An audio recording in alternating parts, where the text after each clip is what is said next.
안녕하세요, 마코입니다. 이번 시리즈는 만남과 연애, 그리고 결혼에 관한 주제로 이야기하는 영상입니다. 연애가 하고 싶어요. 솔로가 좋아요. 결혼을 해야 할까요? 안 해야 할까요? 이 질문에 대한 분위기가 요즘 들어 많이 바뀌고 있는 것 같습니다. 20, 30년 전만 해도 연애와 결혼은 당연히 해야 하는 것인데 최근까지는 안 해도 되는 것으로 흐름이 옮겨갔습니다. 그런데 요즘 들어 다시 만남, 결혼에 관한 주제를 다른 목소리들이 들리기 시작했어요. 만남, 연애, 결혼, 우리에게 정말 필요한 걸까요? 그럼 좋은 사람은 어떻게 만날 수 있을까요? 좋은 사람 만나는 법 시리즈 그 첫 번째 이야기 시작합니다. 방송 프로그램 SNS에서는 시대의 분위기를 예민하게 따라갑니다. 시청률, 검색률이 오른다는 건 그 주제가 그 시대 사람들의 마음을 건드리고 있다는 뜻일 겁니다. 나 혼자 산다라는 프로그램을 다들 아실 거예요. 2013년도에 시작해서 올해로 벌써 13년째 방영 중입니다. 13년이면 강산이 한번 바뀌는 긴 세월이죠. 한 프로그램이 이렇게 오래 사랑받는다는 건 시청률만 받쳐주는 게 아니라 그 시대 사람들의 마음이 그 이야기와 맞닿아 있었다는 뜻입니다. 혼자 사는 삶이 이상한 것이 아니라 멋지고 자유로운 삶이라는 인식을 그 시대 사람들이 원하고 있었던 거죠. 그리고 대중이 공감하고 받아들일 준비가 되어 있었기 때문에 프로그램이 오래 이어진 것입니다. 방송이 시대를 만든 게 아니라 시대를 살아가는 사람들의 마음이 방송을 오래 살아남게 만든 것입니다. 그런데 최근 몇 년 사이 이 흐름과는 다른 메시지가 발견되고 있어요.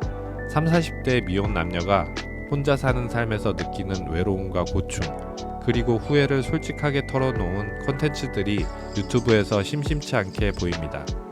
몇 년 전만 해도 이런 영상이 이렇게 많지는 않았는데 최근 들어 부쩍 늘어난 느낌이에요.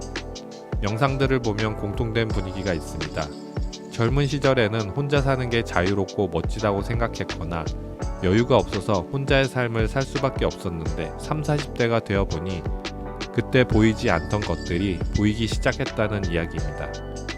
명절에 혼자 밥을 먹을 때, 몸이 아파 혼자 병원에 가야 할 때, 좋은 일이 생겼는데 진심으로 축하해줄 사람이 없을 때, 그런 순간들에서 오는 감정을 솔직하게 털어놓은 겁니다. 그중 더 무거운 고백도 눈에 보였는데 혼자 살다가 쓸쓸하게 죽는 고독사를 걱정하는 분들의 인터뷰도 있었습니다. 내가 쓰러져 아무도 모를 수 있겠구나. 며칠이 지나서야 발견되는 건 아닐까? 라는 두려움을 털어놓는 장면들이었어요. 젊을 때는 상상도 해보지 않던 문제가 40대가 넘어서면 현실로 다가오는 겁니다. 한두 사람의 이야기라면 개인의 문제로 볼 수 있지만 같은 결의 콘텐츠가 한꺼번에 쏟아져 나온다는 건 어떤 사회적 흐름이 움직이고 있다는 뜻일 거예요. 나 혼자 산다가 여전히 자리를 지키고 있긴 하지만 최근 몇 년 사이 만남을 주제로 하는 프로그램들이 줄줄이 쏟아지고 있습니다. 일반인 남녀가 서로를 탐색하면서 관계를 만들어가는 과정을 담은 프로그램들이지요. 그 중에서도 특히 돌싱 특집이 엄청난 인기를 끌고 있기도 합니다. 한번 결혼했다가 헤어진 분들이 다시 사랑을 찾아가는 이야기에 시청자들이 깊이 몰입하고 있는 겁니다. 유튜브 쪽에서는 결혼정보 회사 대표님들의 유튜브 채널에서 구독자와 조회수가 꽤 잘 나오는 걸 알 수 있어요. 사람 만나는 법, 좋은 배우자의 조건, 연애와 결혼의 차이 같은 콘텐츠가 진지하게 소비되고 있는 것 같습니다. 이러한 현상에 맞춰 통계적 신호도 함께 움직이고 있어요. 최근 2, 3년 사이에 결혼율이 소폭 올라가고 출산율이 조금씩 반등한다는 반가운 뉴스가 보이기 시작한 것이에요. 수십 년간 줄기만 했던 지표가 움직이기 시작한 겁니다. 13년 동안 나 혼자 산다를 사랑하던 그 대중이 이제는 무슨 이유에서인지 나와 맞는 사람을 찾아 함께 살아가는 것에 관심을 돌리고 있는 겁니다. 이것도 방송이 만든 흐름이 아닌 시대를 살아가는 사람들의 마음이 바뀌니까 콘텐츠도 자연스레 따라 바뀌고 있는 거죠. 그렇다면 혼자 사는 삶이 답이라는 지난 20, 30년의 사람들의 생각은 언제 어디서 출발했는지부터 살펴보면 만남과 연애 그리고 결혼에 대해 조금 더 구체적으로 생각해 볼 수 있습니다.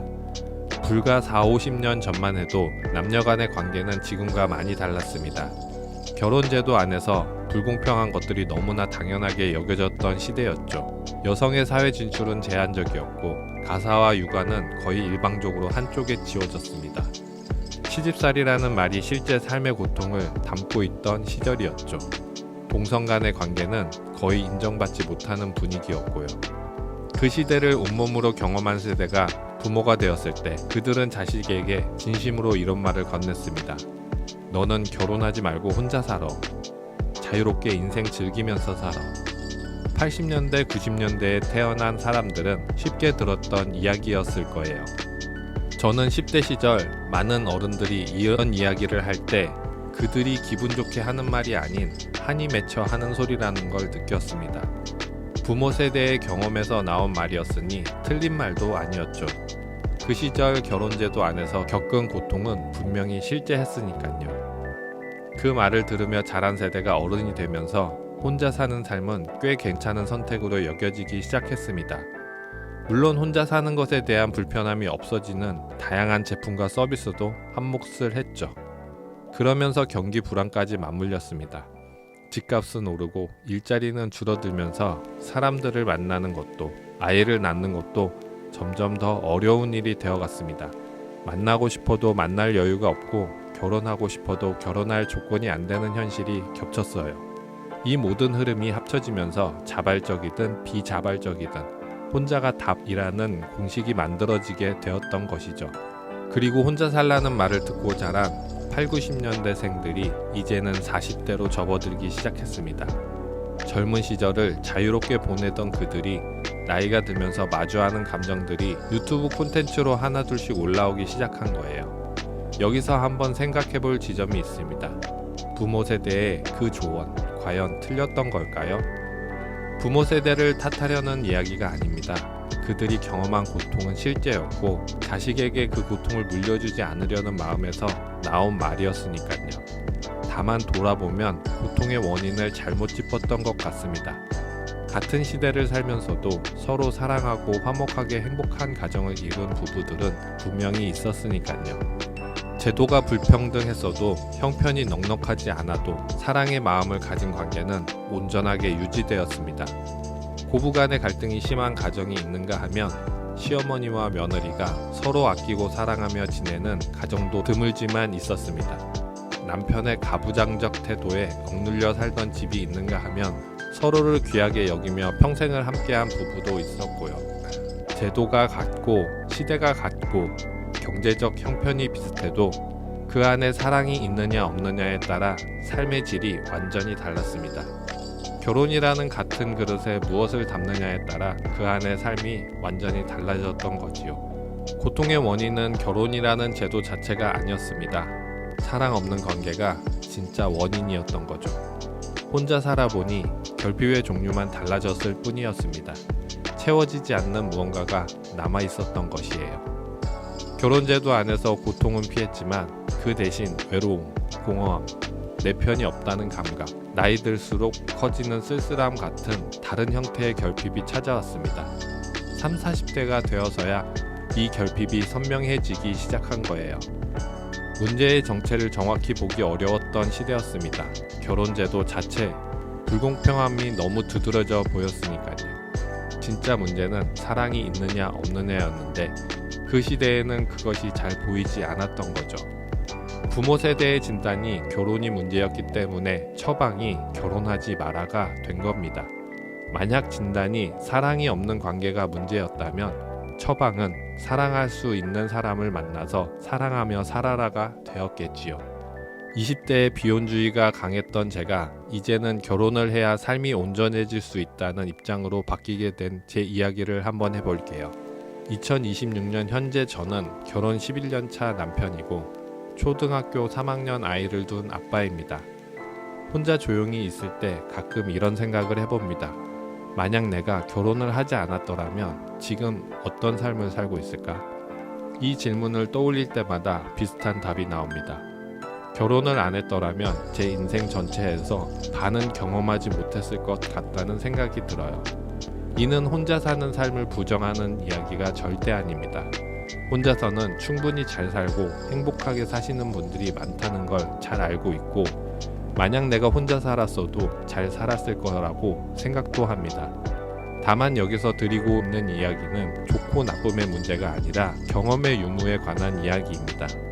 만약 제가 결혼을 하지 않았더라면 공허함과 외로움이라는 감정을 혼자 끌어안고 살아야 했을 것이고, 가족이라는 관계에서 오는 꽉 차는 감정을 느껴보지 못한 채로 살아갔을 거예요. 경험하지 않으면 느끼지 못한 것들이 있잖아요. 그 대표적인 예로 결혼을 통한 기쁨 그리고 고통이라고 생각해요. 결혼이 저에게 남긴 것이 무엇인지 돌아보면 여러 가지가 있습니다. 일을 마치고 집에 돌아왔을 때 새삼 알게 되는 게 있죠. 사회생활을 하다 보면 힘든 일은 늘 있기 마련입니다. 직장에서 있었던 일, 사람과의 갈등, 생각대로 안 풀리는 일 등 하루 종일 크고 작은 일들에 치이다 보면 지칠 대로 지쳐서 집으로 돌아오는 날이 있어요. 그런 날엔 혼자 쉬는 것도 물론 나쁘지 않습니다. 조용한 공간에서 아무 방해 없이 혼자만의 시간을 보내는 것, 그 자체로 회복이 되는 측면이 분명히 있으니까요. 다만 늘 그런 것만은 아니더라고요. 혼자 있을 때 쉬는 게 오히려 더 힘든 날도 분명히 있습니다. 누군가의 위로가 필요한 순간이에요. 말로 설명하지 않아도 그냥 옆에 사람이 있어주면 좋겠다는 순간, 따스한 손을 잡아주는 것만으로도 마음이 녹아내리는 순간이 있습니다. 이러한 순간을 혼자 보내야 한다면 감정이 해소될 곳이 없습니다. 그 감정을 혼자 소화하거나 눌러야 하지요. 그런데 감정이라는 건 쉽게 소화되지 않습니다. 특히 힘들고 억울하고 상처받은 감정은 더욱 그렇죠. 힘든 감정은 결국 다른 방식으로 억누르거나 해소해야 합니다. 술을 마시거나 게임을 하거나 쇼핑을 하거나 유튜브를 몇 시간씩 보는 등 하나같이 감정의 본질을 건드리지 못하고 잠깐 덮어두는 방식들이에요. 그러고 나면 다음날 아침에 피곤한 몸으로 다시 하루를 시작해야 합니다. 이런 날들이 반복되면 해소되지 않는 감정은 쌓이고 피로는 누적되고 마음은 점점 건조해집니다. 혼자 사는 삶에서 조용히 진행되는 일이지요. 젊을 때는 에너지가 많아서 이 피로를 잘 느끼지 못하지만 40, 50대가 되면서 체력이 떨어지고 그제서야 이 누적된 것들이 쉽게 올라옵니다. 만약 사랑하는 가족이 있다면 이야기가 달라져요. 제가 지칠 대로 지쳐서 집에 돌아오는 날에도 현관문을 여는 순간 아이가 달려와서 아빠 하고 안기는 걸 경험해보신 분들은 아실 겁니다. 그 찰나에 하루 종일 쌓였던 피로가 어디로 갔는지 모르게 사라집니다. 저는 이 장면과 감정이 그냥 하는 소리인 줄 알았는데 정말 힘든 게 해소되는 경험을 하게 됩니다. 아내가 오늘 힘들었어? 하고 물어봐주는 것만으로도 위안이 되기도 하죠. 저녁 식탁에 앉아서 오늘 있었던 일을 하나씩 풀어놓으면 어느새 감정이 스르르 풀리기도 합니다. 아내가 뭔가 특별한 해결책을 제시하지 않아도 그냥 들어주는 것, 그것만으로 충분한 경우도 있죠. 아이가 학교에서 있었던 일을 조잘조잘 이야기하는 걸 듣다 보면 이상하게 제 마음까지 가벼워집니다. 이런 존재가 내 옆에 있다는 것 자체가 위로가 되기도 합니다. 이 세상에서 무조건 내 편이 바로 옆에 있다는 안도가 힘든 감정을 극복하고 버티게 해주는 것이지요. 이러한 경험은 혼자서는 절대 가질 수 없는 감각이에요. 여기서 말씀드리는 내 편이 있다는 감각은 물리적으로 옆에 있다는 의미도 있지만 내가 어떤 상태이든 어떤 하루를 보냈든 나를 한결같이 받아주고 응원해주는 사람이 이 세상에 존재한다는 감각이 더 중요해요. 그 감각이 주는 안정감은 친구로도 돈으로도 성취로도 대체되지는 않습니다. 물론 친구도 좋은 존재입니다. 다만 친구는 각자의 삶이 있기에 내가 힘들 때마다 매번 달려와 줄 수 있는 존재가 되지는 못하죠. 돈도 다른 문제입니다. 물질적인 안정감은 줄 수 있지만 마음의 허전함을 채워주지는 못하거든요. 성취도 마찬가지입니다. 큰 일을 해냈을 때 그 기쁨을 진심으로 함께 기뻐해 줄 사람이 없으면 성취의 의미가 빠르게 희미해지더라고요. 혼자 사는 삶에도 분명히 좋은 점들이 많습니다. 내 시간을 내 마음대로 쓸 수 있고 누구의 눈치도 보지 않고 살 수 있어요. 경제적으로 단촐하게 꾸려갈 수도 있고요. 자유라는 건 분명히 큰 가치를 가진 것이니까요. 다만 그 자유에는 가지지 못한 영역이 분명 존재합니다. 그래서 경험의 유무라는 표현을 사용한 겁니다. 결혼이 좋다, 혼자가 더 좋다를 따지는 이야기가 아닙니다. 결혼을 해서 가정을 이뤄본 사람만이 경험할 수 있는 감정의 영역이 분명히 있다는 이야기지요. 그리고 그 영역은 인생의 절반을 차지할 만큼 크다는 이야기이기도 하고요. 3, 40대가 되어서 혼자 사는 삶의 쓸쓸함을 고백하는 분들이 많아지는 이유가 여기에 있다고 봅니다.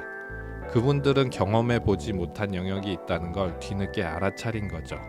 그 영역이 필요하다는 것을 감각적으로 느끼기 시작한 것이고요. 오늘 영상 정리해 볼게요. 혼자가 답이라고 들으며 자란 세대가 40대에 접어들면서 다른 목소리를 내기 시작한 지점에 우리는 와 있습니다. 부모 세대의 진단은 틀렸다기보다는 정확하지 않았어요. 문제의 정체는 결혼제도가 아니라 사랑이 없는 관계였지요. 처방이 결혼하지 마라가 된 것은 한 세대의 결핍의 종류만 바꿔준 결과가 되었습니다. 혼자 사는 삶의 가치를 부정하는 것이 아닙니다. 다만 혼자이기 때문에 경험할 수 없는 영역이 있다는 것, 그리고 그 영역이 인생의 절반을 차지할 만큼 크다는 것을 말씀드리고 싶었습니다. 내 편이 있다는 감각, 존재 자체가 위로가 되는 관계, 하루의 끝을 함께 닫을 수 있는 누군가, 이런 것들이 주는 꽉 찬 경험은 혼자서는 도달할 수 없는 영역이에요. 여기까지 들으시고 자연스럽게 이런 생각이 따라올 수 있습니다. 그럼 결혼만 하면 다 행복해지나? 아무나 만나면 되는 건가? 이 질문에 대한 답은 다음 편에서 드리려고 합니다. 결혼 11년 차로 말씀드리면 결혼을 한다고 해서 다 행복해지는 건 절대 아니에요. 같은 제도 안에 들어가 있어도 어떤 가정은 따뜻하고 꽉 차 있고 어떤 가정은 냉랭하고 공허합니다. 이 차이가 어디에서 오는지, 그리고 어떻게 해야 따뜻하고 꽉 찬 관계를 만들 수 있는지는 다음 영상에서 자세히 안내드리도록 하겠습니다. 밥 먹듯 사랑합시다. 마인드 PT 마코였습니다.